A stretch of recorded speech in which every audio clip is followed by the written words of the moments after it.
அஸ்ஸலாமு அலைக்கும். Welcome to Hanif's kitchen. இன்றைக்கி நாம் பார்க்க போகிறது மகாராஜா ஆம்லேட் தாங்க. இது ரொம்ப ரிச்சான ஒரு ரெசிபி. பொதுவாக நம்ம ஆம்லேட் செய்கிறதுக்கு முட்டையில் ஆனியன் போட்டு ஒரு ஆம்லேட் போட்டுரும், அப்படி தான் நம்ம ஆம்லேட் செய்வோம். பட் இந்த மகாராஜா ஆம்லேட் ரொம்பவே ரிச்சானது. வாங்க எப்படி செய்கிறதுன்னு பார்க்கலாம். ஃபஸ்ட்டு நான் இதுக்கு ஒரு பெரிய வெங்காயத்தை குட்டி குட்டியாக கட் பண்ணி வச்சுருக்கேங்க. அதுக்கப்புறம் ஒரு கைப்பிடி அளவு முட்டைக்கோசையும் குட்டி குட்டியாக கட் பண்ணி வச்சுருக்கேன். அதுக்கப்புறம் மல்லித்தலை கொஞ்சம், சீஸ் கொஞ்சம் எடுத்துக்கலாம்.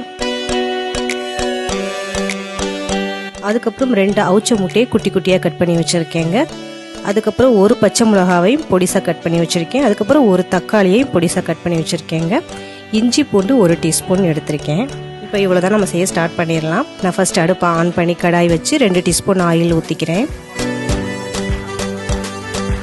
இந்த ஆயில் நல்லா ஹீட் ஆனதுக்கப்புறம் நான் வெங்காயத்தை போட்டு வதக்க ஆரம்பிச்சிடுறேங்க.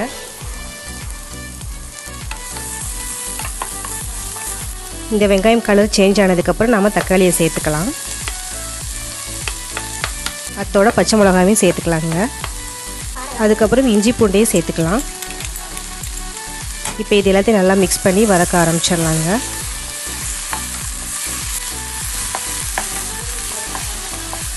இதை நல்லா மிக்ஸ் பண்ணிவிட்டு மூடி போட்டு 1 நிமிஷம் குக் பண்ண வச்சிடலாம். இப்போ 1 நிமிஷம் ஆச்சு. இந்த வெங்காயம் தக்காளி நல்லாவே மசிஞ்சு குக் ஆகிடுச்சு. இப்போ நம்ம இந்த டைமில் இந்த முட்டைக்கோசை சேர்த்துக்கலாம். முட்டைக்கோசை சேர்த்துட்டு இதுக்கு தேவையான அளவு உப்பு சேர்த்துக்கலாம். அதுக்கப்புறம் 1/2 டீஸ்பூன் மிளகாய்த்தூள், 1/4 டீஸ்பூன் மஞ்சள் தூள், 1/4 டீஸ்பூன் தனியாத்தூள், இது எல்லாத்தையும் சேர்த்து நல்லா மிக்ஸ் பண்ணிடலாங்க. அதுக்கப்புறம் கொஞ்சமாக ஒரு 1/4 டம்ளர் அளவு தண்ணி சேர்த்துக்கலாம். இப்போ இது எல்லாத்தையும் மிக்ஸ் பண்ணி மூடி போட்டு கரெக்டாக 1 நிமிஷம் குக் ஆனால் போதுங்க. இப்போ 1 நிமிஷம் ஆச்சு பாருங்கள், கொஞ்சம் கிரேவி மாதிரி வந்துருச்சு. இப்போ இந்த டைமில் நம்ம வேக வச்சு கட் பண்ணி வச்ச முட்டையும் சேர்த்துக்கலாம். அதுக்கப்புறம் கொஞ்சம் சீஸ் எடுத்து வச்சோம்னா அதையும் சேர்த்துக்கலாங்க.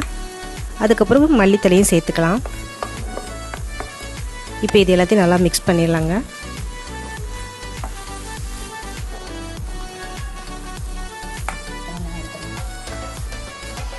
இப்போ இதை நல்லா மிக்ஸ் பண்ணிவிட்டு ஒரு 1/2 டீஸ்பூன் மிளகுத்தூள் சேர்த்துக்கலாம். சேர்த்து நல்லா மிக்ஸ் பண்ணி அந்த முட்டை எல்லாத்தையும் நல்லா கொத்தி விட்டுருங்க. கொத்தி விட்டு நல்லா எல்லாமே ஒரே சீராக இருக்கிற மாதிரி வச்சுக்கலாம். இப்போ பாருங்கள், நம்மளுக்கு இப்போ ஒரு எக் மசாலா ரெடி ஆகிடுச்சுங்க. இப்போ நான் அடுப்பு ஆஃப் பண்ணிட்டு எடுத்துடுறேன். அதுக்கப்புறம் நான் ஒரு மிக்ஸி ஜாரில் 3 முட்டையை உடச்சி போட்டுக்கிறேங்க. நீங்கள் பீட்டர் வச்சுருந்தா பீட்டர் வச்சு யூஸ் பண்ணிக்கலாங்க. மிக்ஸி ஜாரை யூஸ் பண்ணனாலும் யூஸ் பண்ணிக்கலாம். இப்போ இதில் ஒரு 2 மினிட் நல்லா மிக்ஸி ஜாரை ரன் பண்ணிடலாம். அதுக்கப்புறம் இதுக்கு தேவையான அளவு உப்பு, மிளகுத்தூள் சேர்த்துக்கலாம். சேர்த்து அதுக்கப்புறம் 1 நிமிஷம் நல்லா ரன் பண்ணிடலாங்க. பாருங்கள், இது நல்லாவே பீட் ஆகிடுச்சு. இப்போ நான் அடுப்பு ஆன் பண்ணி தோசை டவா வச்சு 2 டீஸ்பூன் ஆயில் ஊற்றிக்கிறேன். அதுக்கப்புறம் இந்த ஆயில் எல்லாத்தையும் நல்லா ஸ்ப்ரெட் பண்ணி விட்டுறலாம். அதுக்கப்புறம் நம்ம மிக்ஸி ஜாரில் பீட் பண்ணி வச்ச இந்த எக்கை எல்லாத்தையும் நம்ம ஊற்றிடலாங்க. ஊற்றி மீடியம் ஃப்ளேமில் வச்சுட்டு மூடி போட்டு கரெக்டாக 1 நிமிஷம் குக் ஆனால் போதும். இப்போ பாருங்கள், 1 நிமிஷம் ஆச்சு.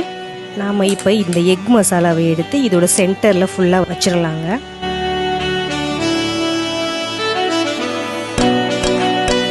அதுக்கப்புறம் இந்த 2 கார்னர் சைடே நம்ம டர்ன் பண்ணிடலாம். பார்த்து கேர்ஃபுல்லாகவே டர்ன் பண்ணுங்கள். இப்போ 2 பக்கமே டர்ன் பண்ணியாச்சு. அதுக்கப்புறம் நம்ம திருப்பி போடுறதுக்கு இந்த மாதிரி ஒரு தட்டை எடுத்து இந்த மாதிரி நீங்கள் ஒரு பிளேட்டை வச்சு டர்ன் பண்ணிவிட்டு அதுக்கப்புறம் நீங்கள் தோசை டவாவில் போட்டிங்கன்னா உங்களுக்கு கொஞ்சம் ஈஸியாக இருக்குங்க. அதனால் நான் இந்த மெத்தடை ஃபாலோ பண்ணுறேன். அதுக்கப்புறம் மேலே கொஞ்சம் ஆயில் அப்ளை பண்ணிக்கலாம். இந்த பக்கம் கரெக்டாக மூடி போட்டு 1 நிமிஷம் ஜஸ்ட் குக் ஆனால் போதுங்க. இப்போ 1 நிமிஷம் ஆச்சு. இப்போ நாம் எடுத்துடலாம் ஆம்லேட்டை. பாருங்கள், சூப்பராக நம்மளுக்கு ரெடி ஆகிடுச்சு மகாராஜா எக் ஆம்லேட். இது ரொம்பவே ரிச்சாக இருக்கும், ரொம்ப டேஸ்டியாகவும் இருக்குங்க. இப்போ சாப்பிட்டு பார்க்கலாம் எப்படி இருக்குதுன்ட்டு. இது நிஜமாகவே அவ்வளோ டேஸ்ட்டாக சூப்பராக இருக்குங்க. நீங்கள் இந்த மகாராஜா எக் ஆம்லேட்டை தாராளமாக 5 பேர் ஷேர் பண்ணி தாராளமாக சாப்பிட்லாங்க. இது அவ்வளோ ஒரு ரிச்சான ஆம்லேட், ரொம்ப சூப்பரான டேஸ்டியான ஒரு ஆம்லேட்டுங்க. ஸோ நீங்கள் கண்டிப்பாக இந்த மகாராஜா ஆம்லேட்டை ட்ரை பண்ணி பாருங்கள். ட்ரை பண்ணி பார்த்து எப்படி இருந்துச்சு நம்ம கமெண்ட் பாக்ஸில் நமக்கு ட்ராப் பண்ணுங்கள். அப்படி நம்ம சேனலை சப்ஸ்கிரைப் பண்ணிடுங்க. பக்கத்தில் பெல் ஐக்கானையும் கிளிக் பண்ணிடுங்க. அதோட நம்ம வீடியோஸ் எல்லாத்தையும் பார்த்து என்ஜாய் பண்ணுங்கள். தேங்க்யூ.